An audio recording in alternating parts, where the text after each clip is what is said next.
नमस्कार दोस्तों, स्वागत है आप सभी का एक बार फिर से आपके अपने YouTube चैनल टेक्निकल जॉब ज्ञान में। दोस्तों, जैसे कि आप सभी को पता होगा, यूपी के अंदर आईटी इंस्ट्रक्टर की 2504 पदों पे वैकेंसी का नोटिफिकेशन जारी कर दिया गया। नोटिफिकेशन तो जारी कर दिया गया, लेकिन दोस्तों बहुत सारे बच्चों को तरह-तरह के अलग-अलग डाउट है इस वैकेंसी को लेकर के। काफ़ी बच्चे ये पूछ रहे हैं कि ये पीईटी है, ये क्या चीज़ है? काफ़ी बच्चे पूछ रहे हैं कि पीईटी क्या ज़रूरी है क्या? कुछ बच्चों का पूछना है कि आईटीआई कर रखी है तो हमारे पास में एक्सपीरियंस है, सीआईटीएस नहीं है तो क्या हम इसके अंदर अप्लाई कर सकते हैं क्या? डिप्लोमा और बीटेक वाले पूछ रहे हैं कि हमारे को कितना एक्सपीरियंस चाहिए, क्या हमारे लिए भी सीआईटीएस का कोर्स किया होना जरूरी है क्या? उसके बाद में एक्सपीरियंस को लेकर के अलग अलग बच्चों के दिमाग में बहुत सारे डाउट है कि एक्सपीरियंस कौन सी संस्था से, इंडस्ट्री का एक्सपीरियंस चल जाएगा क्या, टीचिंग का एक्सपीरियंस चल जाएगा क्या, एक्सपीरियंस के साथ में सैलरी स्लिप की भी जरूरत पड़ेगी क्या? अदर स्टेट वाले जो कैंडिडेट्स है वो अपनी प्रॉब्लम्स के बारे में पूछ रहे हैं। तो आज के इस वीडियो के अंदर मैं आपको कंप्लीट सारे डाउट है वो आपके क्लियर करने वाला हूँ। 100% डाउट क्लियर करने का मेरा मकसद है। सारी चीजें अच्छे तरीके से बताऊंगा। फिर भी अगर आपके दिमाग में कोई भी डाउट रह जाता है इस वैकेंसी को लेकर के, नीचे कमेंट करके बता देना। आपके डाउट है वो कंप्लीटली मैं क्लियर करूंगा। तो चलिए दोस्तों, आज के इस वीडियो को स्टार्ट करते हैं। तो दोस्तों, सबसे पहले अपन बात कर लेते हैं पीईटी के बारे में। पीईटी क्या चीज है? देखिए, यूपी गवर्नमेंट के द्वारा लगभग 10-12 महीने पहले एक नोटिफिकेशन जारी किया गया था और एक घोषणा की गई थी कि यूपी के अंदर थर्ड ग्रेड यानी कि ग्रुप सी की जो भी वैकेंसी आएगी उसके लिए पीईटी पहले देना जरूरी होगा। यानी कि पीईटी आपने अगर दे रखा है और उसको क्लियर कर रखा है, तभी आप जैसे कि पुलिस कांस्टेबल हो गई, चाहे आईटी इंस्ट्रक्टर की वैकेंसी होगी, चाहे मतलब सी ग्रेड की कोई भी वैकेंसी हो, उसके अंदर बाद में वो आवेदन कर पाएगा अगर उसने आपका ये पीईटी का एग्जाम है वो क्लियर कर रखा है। पीईटी की जो फुल फॉर्म है दोस्तों, प्रीलिमिनरी एलिजिबिलिटी टेस्ट है, यानी कि प्रारंभिक अर्हता परीक्षा हर साल आयोजित करवाई जाएगी। पहली बार 2021 के अंदर आयोजित हुई है, अब हर साल वो आयोजित करवाई जाएगी। यानी कि यूपी की अगर आप वैकेंसी देख रहे हो तो पीईटी का एग्जाम आपको देना जरूरी है, उसको पास करना जरूरी है। इसके अंदर सिलेबस क्या रहता है और कौन इस एग्जाम को दे सकता है? 10th लेवल का इसके अंदर सिलेबस आता है, जैसे कि इसके अंदर आपका जीके आएगा, मैथ आएगी, रीजनिंग आएगी, इंग्लिश आएगी, हिंदी लैंग्वेज के पर्सन आएंगे। टोटल 100 नंबर के 100 पर्सन इसके अंदर पूछे जाते हैं। कोई भी 10th पास वाला बच्चा वो इसको दे सकता है। इस एग्जाम को करवाने का यूपी गवर्नमेंट का मकसद था कि अलग अलग भर्तियों के अंदर जो भीड़ होती है उनको कम करने का मकसद था। अब अपन चलते हैं इनके ऑफिशियल नोटिफिकेशन पर, इनके गाइडलाइन पे, जो कि आपको डाउट है बहुत सारे, उन डाउट को क्लियर करने के लिए। तो दोस्तों, जैसे कि आप देख पा रहे हो, मैं आ गया इनके ऑफिशियल नोटिफिकेशन पे। एक एक डाउट अपन क्लियर करने वाले। 18 जनवरी से इसके ऑनलाइन फॉर्म स्टार्ट हो जाएंगे। 8 फरवरी तक आप इसके लिए आवेदन कर पाओगे। उसके बाद में आप अपने फॉर्म के अंदर संशोधन भी कर पाओगे। 15 फरवरी तक आप इसके अंदर संशोधन कर पाओगे। सबसे पहली बात आती है दोस्तों कि इसके अंदर पीईटी होना जरूरी है क्या? पीईटी पास वाले ही अप्लाई कर पाएंगे, अदर वाले अप्लाई कर पाएंगे या फिर नहीं कर पाएंगे? तो ध्यान से सुन लेना। पेज नंबर 1 पे इन्होंने मेंशन कर रखा है, अनुदेशक मुख्य परीक्षा हेतु केवल वही अभ्यर्थी ऑनलाइन आवेदन कर सकते हैं जो प्रारंभिक अर्हता परीक्षा यानी कि प्रीलिमिनरी एलिजिबिलिटी टेस्ट पीईटी 2021 में सम्मिलित हुए हैं एवं उन्हें आयोग द्वारा वैध स्कोर यानी कि स्कोर कार्ड जारी किया गया। यानी कि अगर आपने 2021 का पीईटी का एग्जाम दिया, उसको आपने पास किया, तभी आप इसके अंदर आवेदन कर पाओगे।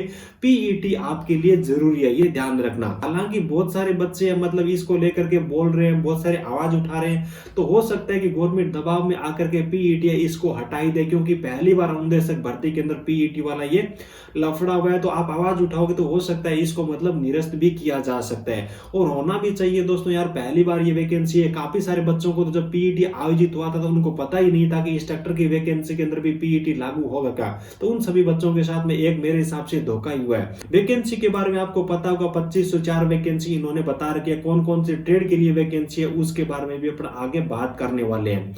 अब बात कर लेते हैं दोस्तों की शैक्षणिक योग्यता के बारे में और अनुभव के बारे में। बहुत सारे बच्चों को डाउट है कि शैक्षणिक योग्यता क्या होनी चाहिए, और अनुभव को लेकर के भी बहुत सारे बच्चे वो अलग अलग सवाल पूछ रहे हैं।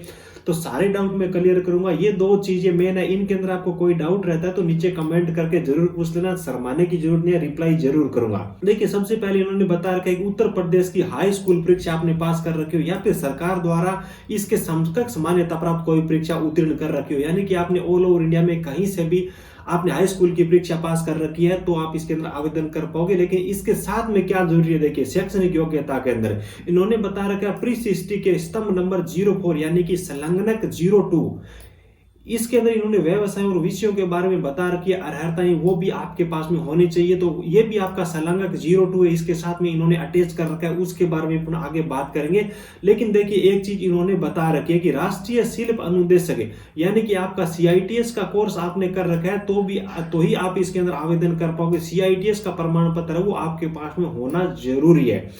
देखिए उसके बाद इन्होंने आगे आवेदन करने वाले बच्चों के लिए अनुभव के बारे में इन्होंने बता रखे हैं। देखिए वैसे तो इन्होंने संलग्न नंबर 02 बता रखा है, उसके अंदर डिटेल में इन्होंने बता रखा है, लेकिन यहाँ पे इन्होंने एक चीज बता रखी है।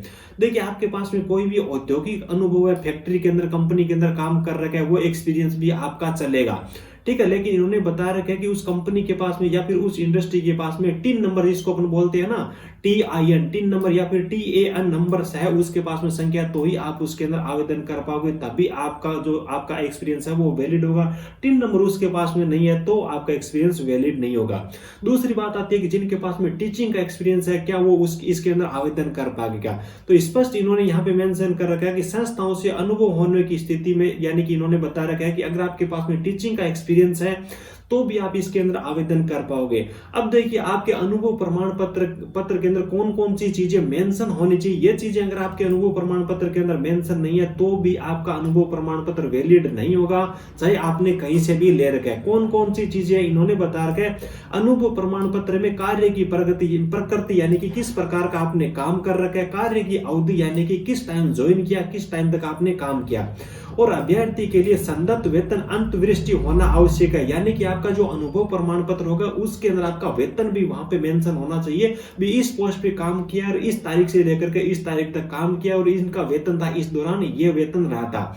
उसके बाद में बात आती है कि सर हमारे पास में सैलरी स्लिप भी होना जरूरी है क्या? देखिए यहाँ पे इन्होंने ऐसा अभी कुछ भी मेंशन नहीं कर रखा है, भी एक्सपीरियंस सर्टिफिकेट के साथ में आपकी सैलरी स्लिप होना चाहिए। इन्होंने केवल यही मेंशन कर रखा है भी एक्सपीरियंस के अंदर जो सर्टिफिकेट है वहां पे आपकी सैलरी मेंशन होनी चाहिए। अगर इनको डाउट होता है डॉक्यूमेंट वेरिफिकेशन के टाइम में भी आपका एक्सपीरियंस कहीं फर्जी तो नहीं है, तो ये आपसे वो सैलरी स्लिप मंगवा सकते हैं। लेकिन आज के दिन आप मान के चलिए कि आपको यहाँ पे सैलरी स्लिप की जरूरत नहीं पड़ने वाली है।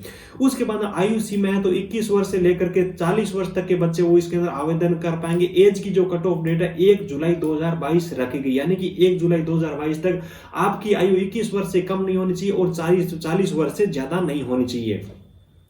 उसके बाद चयन का आधार बता रखा है भी किस हिसाब से आपका सिलेक्शन होने वाला है, किस हिसाब से आपकी मेरिट बनने वाली है।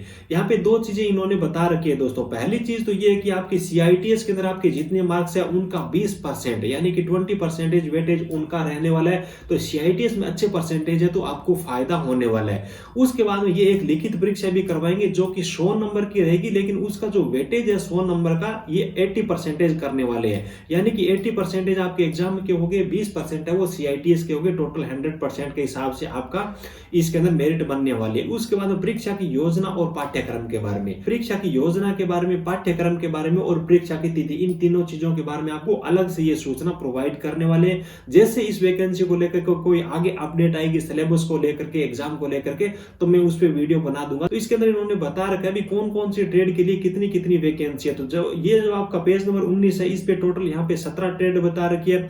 उसके बाद में अगले पेज पर भी इन्होंने 54 तक सीरियल नंबर आ रखे हैं। उसके बाद में जो अगला पेज है यानी कि टोटल मिलाकर के उन्होंने 59 ट्रेड बता रखी है, इसके अंदर वैकेंसी इन्होंने रखी है।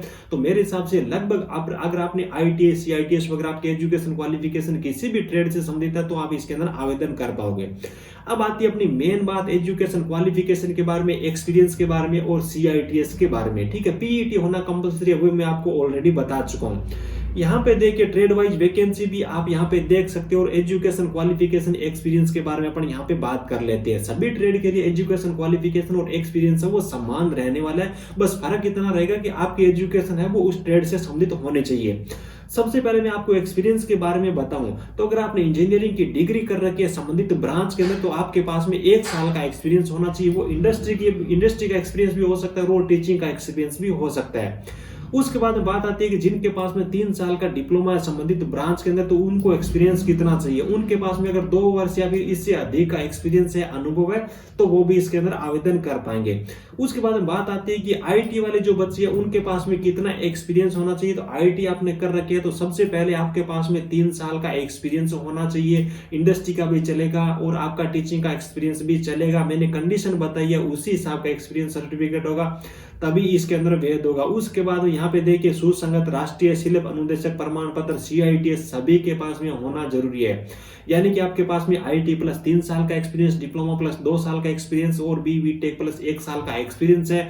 CITS का आपके पास में प्रमाण पत्र है। PET आपने कर रखा है, उसका एग्जाम दिया, तो आप इसके अंदर आवेदन कर पाओगे। हालांकि PET अगर आप कोशिश करते हो तो हट भी सकता है, आपकी मतलब कितनी मेहनत करते हो उस पर डिपेंड है। उसके बाद में बात आती है कि सर अदर स्टेट वाले जो बच्चे हैं वो इसके अंदर आवेदन कर पाएंगे या नहीं कर पाएंगे। तो मैं आपको बता दूं, सबसे पहली बात तो ये है कि यूपी का PET हो रहा है, राजस्थान वाला या फिर अदर स्टेट वाला यूपी का PET क्यों देगा। और वैसी बात है कि पहली बार जो PET हो रहा है तो स्टेट वाले बच्चों ने भी सभी ने PET का एग्जाम नहीं दिया, तो अदर स्टेट वाले बच्चों ने तो शायद मेरे हिसाब से दे ही नहीं रखा होगा, बहुत कम बच्चे होंगे। तो PET का अगर आपने एग्जाम दे रखा है तो आप इसके अंदर आवेदन कर सकते हो, लेकिन अदर स्टेट वाले बच्चे वो अनरिजर्व कैटेगरी से ही आवेदन कर सकते हैं। SC है, ST है, EWS है, OBC इन कैटेगरी का फायदा केवल जो यूपी वाले बच्चे हैं उन्हीं को मिलने वाला है। अदर स्टेट वाले भी आवेदन कर पाएंगे, अनरिजर्व कैटेगरी के अंदर उनको रखा जाएगा। तो मेरे हिसाब से आपको सारी चीजें हैं, सारी बातें आपको अच्छी तरीके से समझ में आ गई होगी। फिर भी अगर आपको कोई डाउट रहता है तो नीचे कमेंट करके पूछ सकते हो, और वीडियो के डिस्क्रिप्शन में आप मेरे इंस्टाग्राम ID की लिंक मिल जाएगी, वहां पर भी आप मुझे मैसेज करके कुछ भी डाउट हो पूछ सकते हो, कभी भी पूछ सकते हो। आज की इस वीडियो के अंदर बस इतना ही। आई होप कि आपको वीडियो काफी पसंद आएगा। वीडियो पसंद आए तो एक प्यारा सा लाइक जरूर कर देना। अपने दोस्तों को भी डाउट क्लियर करने के लिए इस वीडियो को एक प्यारा सा शेयर जरूर कर देना। Thank you, best of luck, जय हिंद।